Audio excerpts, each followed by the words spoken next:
Good morning, everybody. Thank you for joining us today.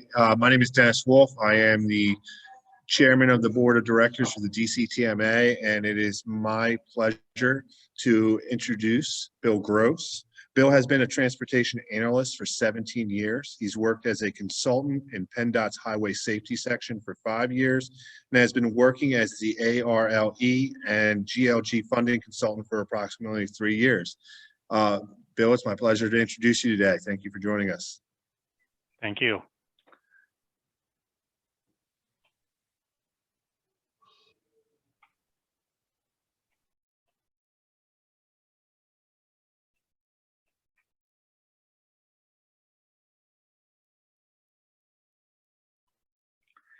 Okay, today we'll be talking about the ARLE and the Green Light Go programs. Just to familiarize everybody with it, so we know what is out there for you to apply for. The Automatic Red Light Enforcement Funding Program was established by Act 123 of 2002 and later amendments. The ARLE funding program began in 2010. Funding generated from net revenue of fines collected through the ARLE systems in Philadelphia. So all the money comes from fines collected in Philadelphia. Our focus is on improving highway safety and mobility, and the annual application period is typically in June. You can see here the amounts the number of applications we have received over the years. From 2010 to 2019, the applications have dropped some. The awarded applications has also dropped. The amount of money in 2010 was very high because that was a few years of collection before the program started.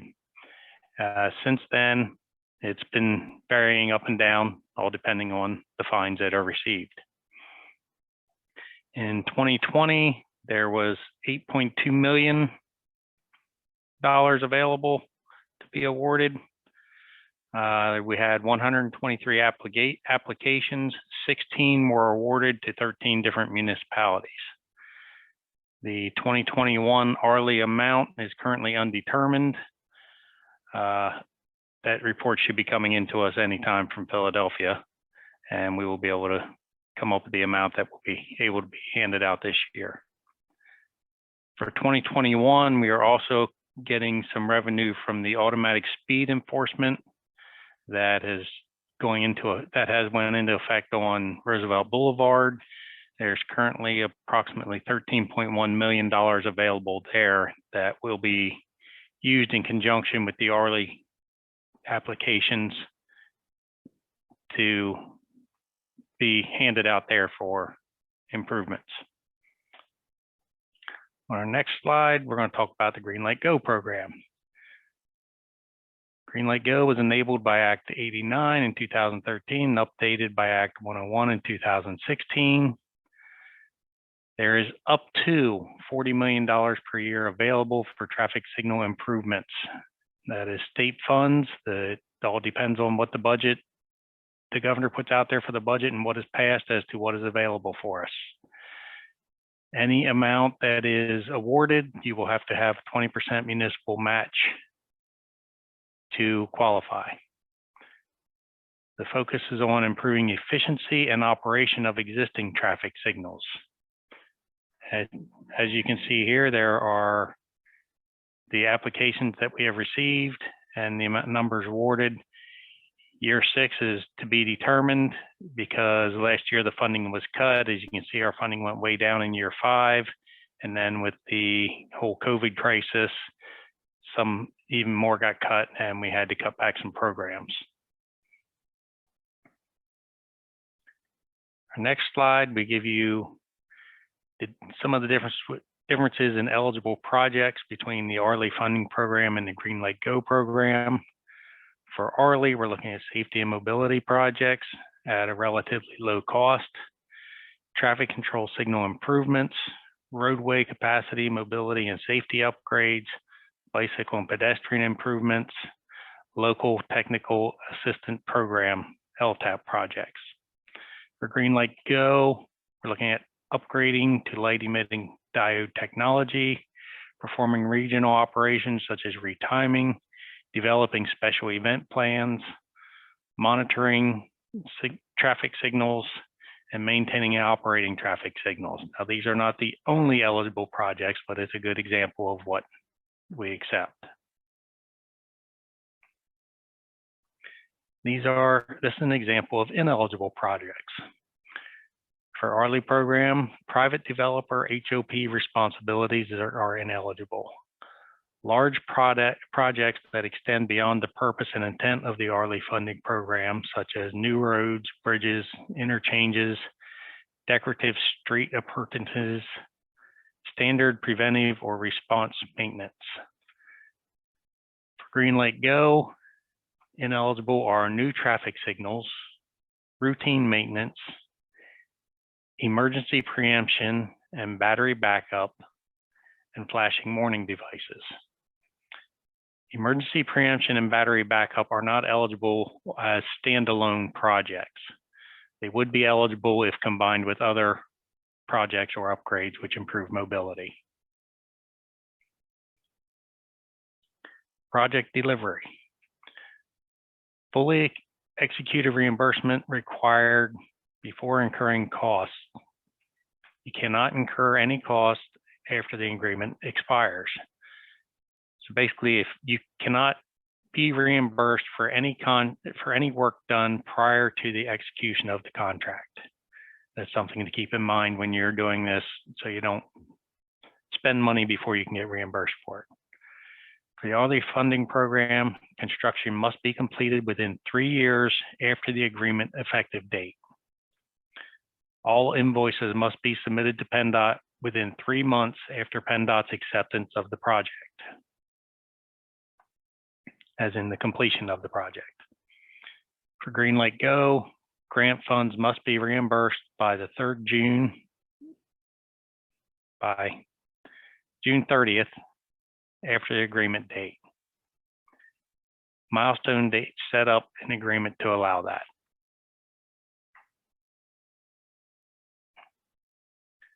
This is the hierarchy of traffic signal system needs.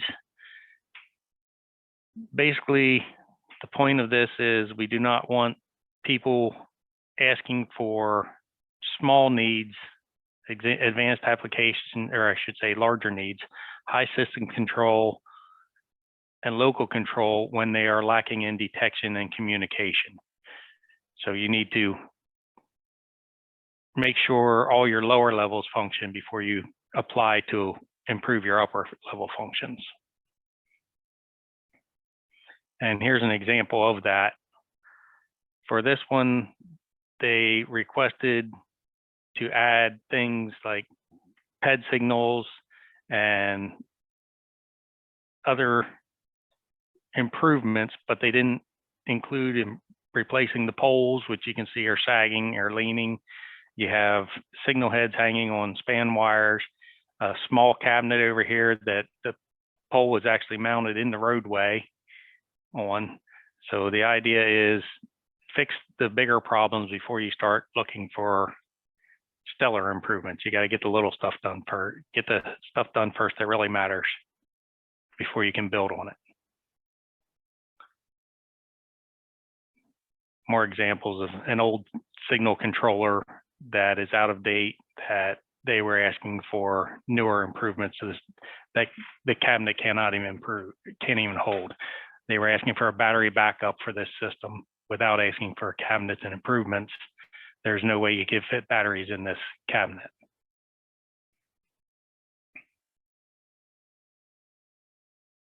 Another example of poor setup of the intersection, and they were asking for other improvements that these need to be accessed or taken care of first. In this case, the last time the signal plan was done and updated was in 1947. They were looking to do other things that, again, small things that weren't including the actual problem at the intersection.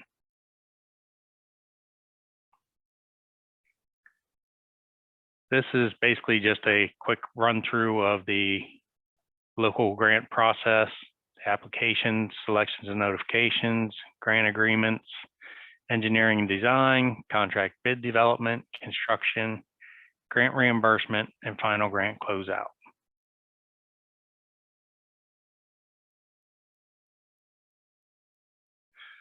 Some of the steps to going through the process.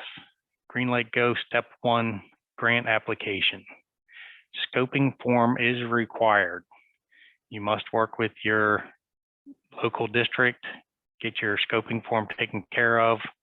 There are links on the PennDOT signals portal to get you to all of the forms that you need. You want to ensure the program scope is consistent with program goals and requirements. Get your PennDOT assistance to refine the scope to ensure a successful project. Submit it to the district, and this is all before you apply online with your application. Online application, you will go through ESA DCED, state.pa.us login. You will need to do a traffic signal maintenance agreement, required to execute no agreement per Pub 191, and you must update TSAMs. Required TSAMs information. Why TSAMs? Information previously documented in GLG applications not tracked in asset management system. Don't duplicate information from the asset management system. Installation date approximate if unknown. The goal is to understand how old the equipment to be upgraded is. Component types, indications existing LED or incandescent, detection existing loop, video, radar, etc. Controller, existing TS1, 170, TS2, electromechanical, etc. You need your last permit revision date, identify when the last retiming would have occurred, and your existing communications and systems. Other required TSAMs information.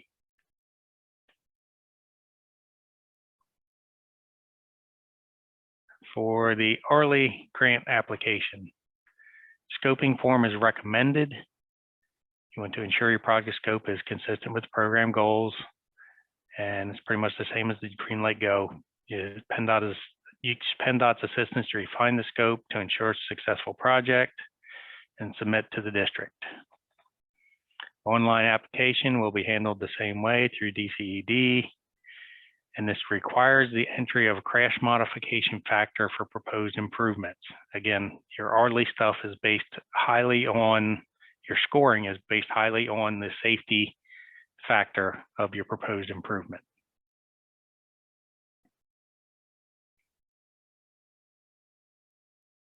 Grant selection and GLG grant selection and notification.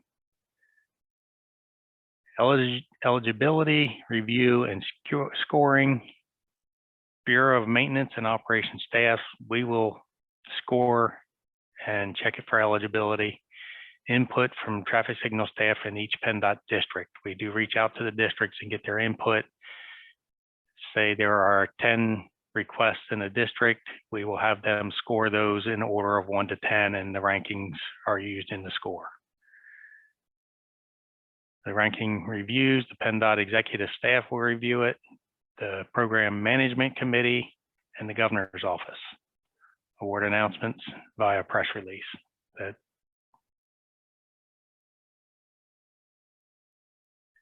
ARLE grant selection and notification.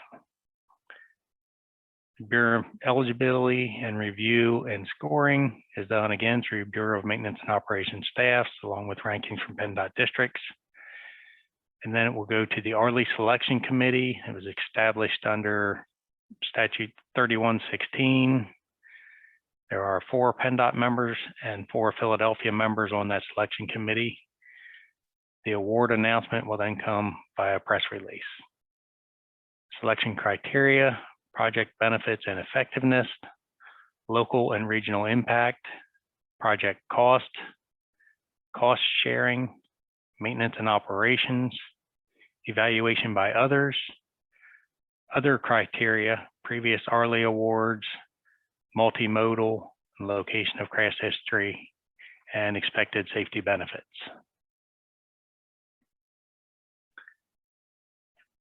Grant agreement. Sign the grant agreement. Electronic, your 2018 plus or 2018-19 would have been through electronic through DOT grants. Everything will now be done through the DCED system. PennDOT signatures on the grant agreement require the Bureau Director, Office of Chief Counsel, Office of General Counsel, Attorney General, and the Comptroller. Now again, we'll state no reimbursable costs may be incurred prior to full execution of the grant agreement.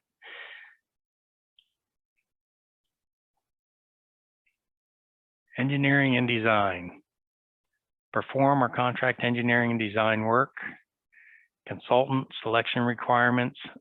Update traffic signal permit plans if required. Coordinate with your PennDOT district traffic unit. Prepare and submit updated permit plans, TE 160 forms, and all other relevant permits, HOP, environmental clearances, etc. Must have approved traffic signal permits before proceeding to construction.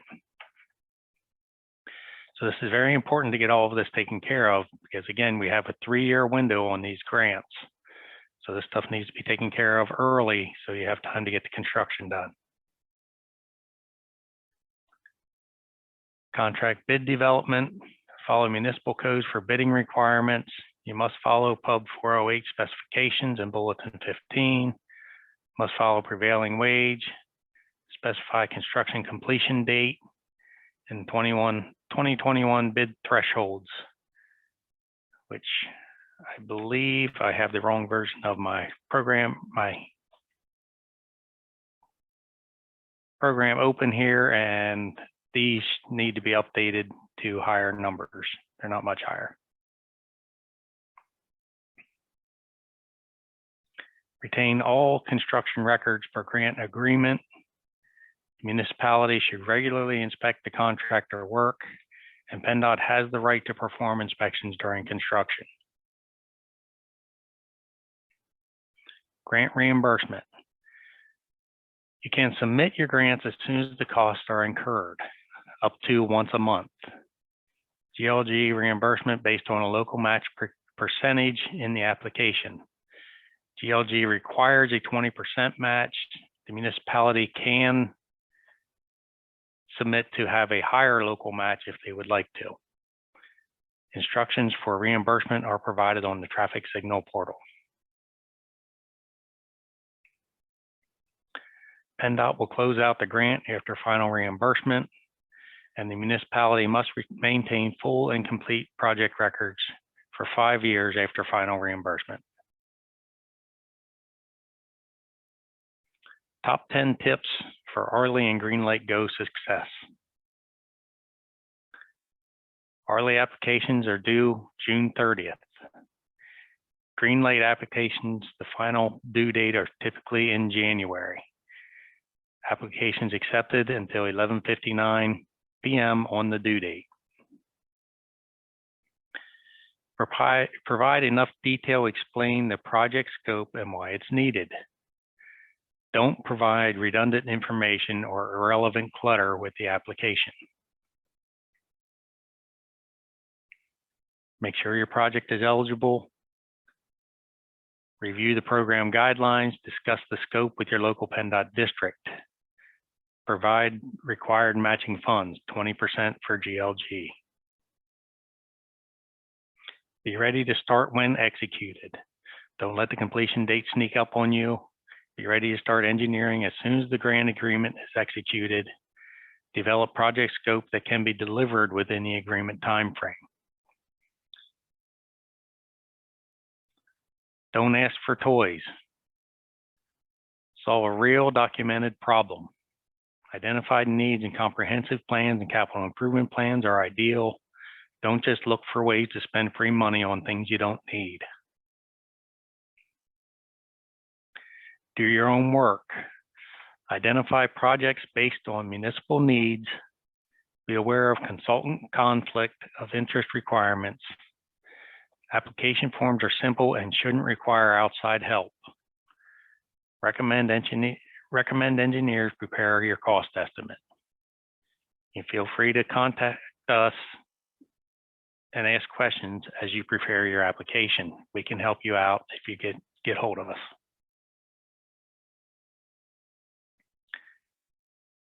Number 4, you want to improve your traffic operations. Solve a documented traffic congestion issue. Include timing optimization as part of the project scope. Don't spend 6 figures replacing a traffic signal and leave 30-year-old timings in place. Number 3, solve a documented safety problem. ARLE scoring prioritized safety improvements. Locations with existing crash problems and proposed project will mitigate crash issues, again, referring to the crash modification factor. Provide ongoing benefits. Connect traffic signals to PennDOT networks. Refer to remote communication policy and strike off letter 494-1602. You want to monitor traffic signal operations using automated traffic signal performance metrics. This gives the PennDOT the ability to monitor the system. Providing the connectivity creates a partnership to allow PennDOT and the municipality to work together. Don't be shy. Again, contact us with questions anytime. We want your project to be successful. The best contact is by email through glg@pa.gov or arle@pa.gov.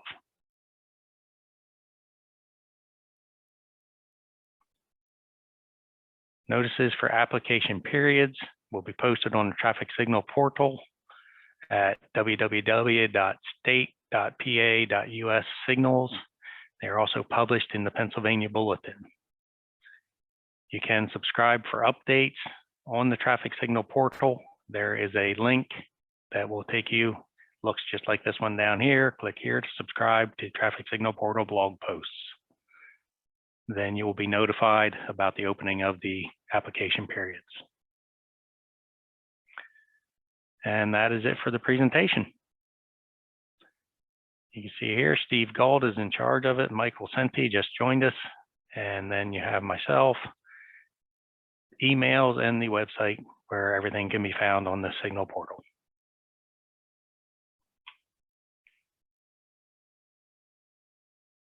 Thank you, and that is all I have. All right, thank